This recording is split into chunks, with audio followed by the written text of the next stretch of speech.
اکثر ہم نے سن رکھا ہے کہ جب بھی کسی انجان جگہ پر جایا جائے تو وہاں پر فار ایگزامپل اگر ہمیں کوئی کھانے کی چیز ملے، کوئی تعویذ ملے، کوئی کاغذ کا ٹکڑا ملے، یا پھر کوئی ایسا پتھر نظر آئے جو کہ بہت ہی خوبصورت ہو دکھنے میں، ایسی چیزوں کو ہاتھ نہیں لگانا چاہیے، کیونکہ ہمیں نہیں پتہ کہ وہ چیزیں ان دا ویری فرسٹ پلیس وہاں پر ایگزسٹ ہی کیوں کرتی ہیں، وہ کہاں سے آئی ہیں اور کس مقصد کے لیے وہاں پر پھینکی گئی ہیں، اور غلطی سے اگر ہم ان چیزوں کو ہاتھ لگا لیں تو پھر اس کا انجام کیا ہو سکتا ہے، وی نیور نو۔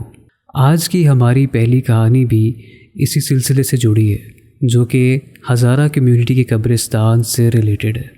السلام علیکم، I am Dude Horror and welcome to another episode of horror stories, جہاں میں آپ لوگوں کی بھیجی ہوئی ہارر اسٹوریز کو نریٹ کرتا ہوں۔ سو اگر آپ کے پاس بھی کوئی ہارر اسٹوری ہے شیئر کرنے کے لیے تو آپ ایدر واٹس ایپ یا پھر جی میل کے تھرو اپنی اسٹوریز لکھ کر شیئر کر سکتے ہیں۔ سو اپنے اپنے دلوں کو تھام کر بیٹھیے، کمرے کی لائٹس آف کر دیجیے اور سنیکس کھاتے رہیے، اور بڑھتے ہیں آج کے سبق آموز ایپیسوڈ کی طرف۔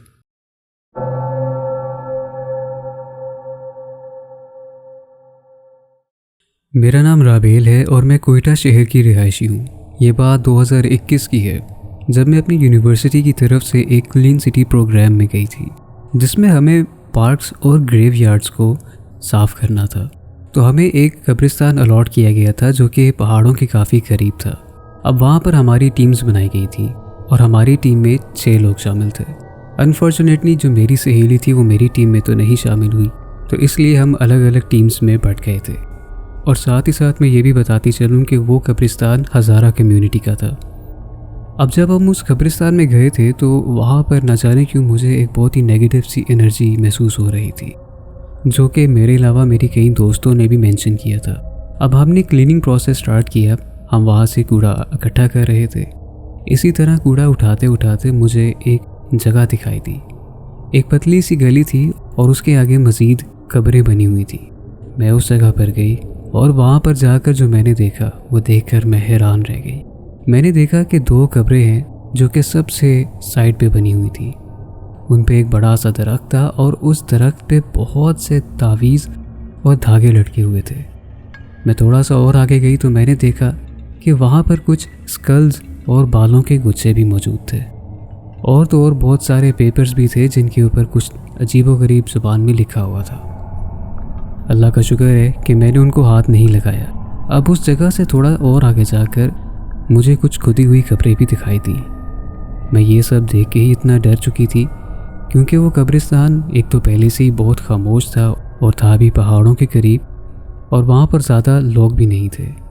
تو میں وہاں سے باہر آ گئی، کیونکہ میں نے باہر آنا ہی مناسب سمجھا۔ اب جب میں باہر آ رہی تھی تو مجھے ایک گورکن وہاں پر ملے۔ گورکن جو کہ قبرستان کا کیئر ٹیکر ہوتا ہے، انہوں نے مجھے وہاں سے گزرتے ہوئے دیکھا اور انہوں نے مجھے پوچھا کہ میں آخر یہاں پر کیا کام کر رہی ہوں۔ تو میں نے انہیں بتایا کہ ہم یہاں پر کچرا اٹھانے آئے ہیں۔ تو انہوں نے حیرانی سے میری طرف دیکھا اور مجھ سے غصے سے کہا کہ اپنے ٹیم میٹس کے پاس واپس چلی جاؤ اور یہاں پر دوبارہ مت آنا۔ میں نے سوچا کہ یہ بات میں سب کو بتاؤں گی، لیکن نہ جانے کیوں میں نے کسی کو بتائی نہیں۔ اسی طرح ہمیں کام کرتے ہوئے شام ہو گئی، عصر کی اذان اب ہو چکی تھی۔ ہم لوگ بس جانے ہی والے تھے کہ ہمیں خبر ملی کہ ہماری یونیورسٹی کی ایک لڑکی اسی قبرستان میں بے ہوش ہو گئی ہے، اور بے ہوش بھی کہاں، جہاں اب سے تھوڑی دیر پہلے میں گئی تھی۔ سبھی لوگ وہاں پر موجود تھے اس لڑکی کے ارد گرد۔ ہم نے دیکھا کہ وہ بے ہوش پڑی ہوئی تھی۔ سب نے اسے ہوش میں لانے کی کوشش کی، اس کے اوپر پانی کا چھڑکاؤ کیا، پھر یوں ہی وہ ہوش میں آئی تو دوبارہ چیخ چیخ کے رونے لگ گئی، اور اتنا زیادہ روئی کہ وہ دوبارہ بے ہوش ہو گئی۔ رونے کے علاوہ، چیخنے کے علاوہ اس نے ہمیں کچھ بھی نہیں بتایا، جبکہ ہم سب لوگ کلاس میٹس اور فیکلٹی ممبرز اس سے بار بار پوچھتے رہے کہ آخر ہوا کیا ہے اسے۔ پھر جب وہ ہوش میں آئی تو وہ بس 2 لفظ دہرا رہی تھی، قبر قبر اور کفن۔ ہمیں کچھ سمجھ نہیں آیا کہ آخر اس کو ہوا کیا ہے اور وہ کہنا کیا چاہ رہی ہے۔ خیر، سب نے اس کو اٹھایا اور پھر ہم لوگ وہاں سے واپس آ گئے۔ پھر جب اگلے روز ہم لوگ یونیورسٹی میں گئے، مجھے میری فرینڈز ملی، تو اس لڑکی کی جو بیسٹ فرینڈ تھی اس نے بتایا کہ وہ اس کے گھر گئی تھی اس سے ملنے، اور اس لڑکی نے اسے بتایا کہ اس نے وہاں کچھ ایسا دیکھا تھا کہ جو شاید لفظوں میں بھی پوری طرح بیان نہ ہو سکے، جسے دیکھ کر وہ بے انتہا ڈر گئی تھی۔